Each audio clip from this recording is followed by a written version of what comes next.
Hello, it's Ron Diedrichs, aerospace physiologist, and we have the altitude chamber in aerospace physiology at Arizona State University at Gateway Airport.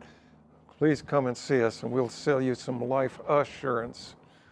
And I've got to tell you about one that I had, flight I did to Cottonwood, Arizona. It was a moonless night, and it was a blood draw. I probably had 20 or more gallons of blood in the back of the airplane, bringing it back after this blood draw and bring it back to Phoenix so we can type it and do all the process of issuing it eventually to hospitals. Anyway, so I loaded up all this blood and I did a thorough pre-flight for the takeoff and engine run and so forth.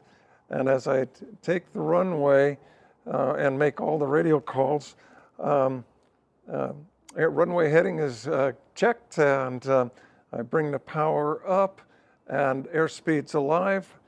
And yes, I talk to myself even when I'm solo.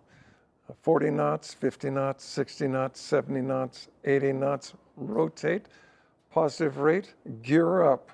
And just as the gear are up, my displays went red X on the aircraft instruments, and my airspeed indicator, my analog one, went 0. And the important thing, the most important thing is pitch and power don't change anything when you have that happen to you. Anyway, so the airplane is accelerating while I'm thinking about pitch and power and how fast am I going.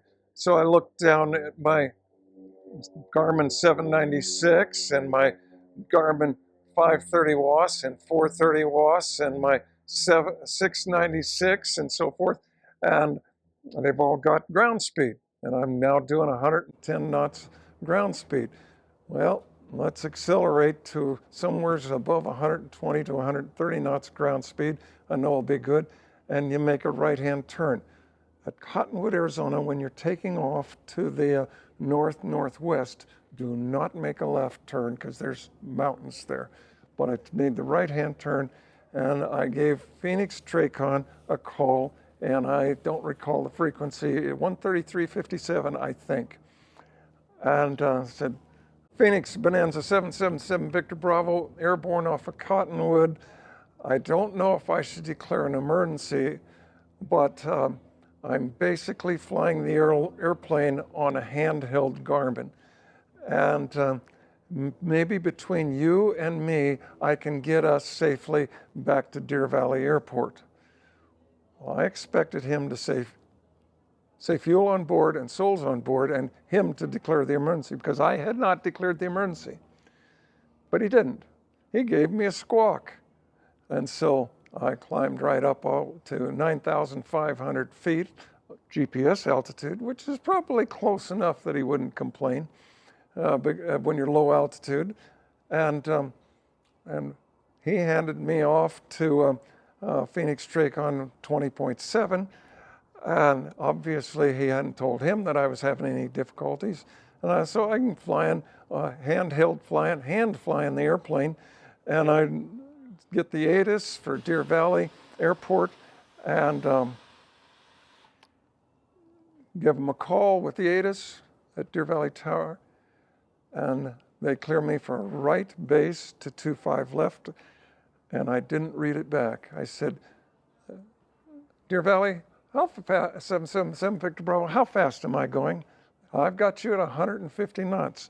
I said, with your approval, I would like to set myself up for an 8 to 10 mile final to 25 left, and for a stabilized approach inbound full stop. Cleared as requested, 777 Victor Bravo, and flew it on in, and everything was wonderful. The next day, my wife came out to the hangar with me, and please don't blow up your airspeed indicator because you can ruin things. And so there I am. Can you see anything, honey? I'm asking her in the airplane. Did it airspeed indicator move? No. Did it move? No. Did it move? if you do that, you can destroy instruments, the way I did it just then. Well, anyway, did you hear anything in there? No, but I heard a leak out there someplace through the window. And I said, okay. So in the next few days, or next day or two, I took the Pitot tube out, took everything apart, and found that rubber hose that goes from the Pitot tube around to the stainless steel line that goes down the root of the wing had failed, and I replaced it and got it signed off, and she's flying that way today. Hey gang, here from Hangar Talk. Thank you so much for plugging into the channel, liking, subscribing. We appreciate all you continuous subscribers, and we can't wait to see you on the next one.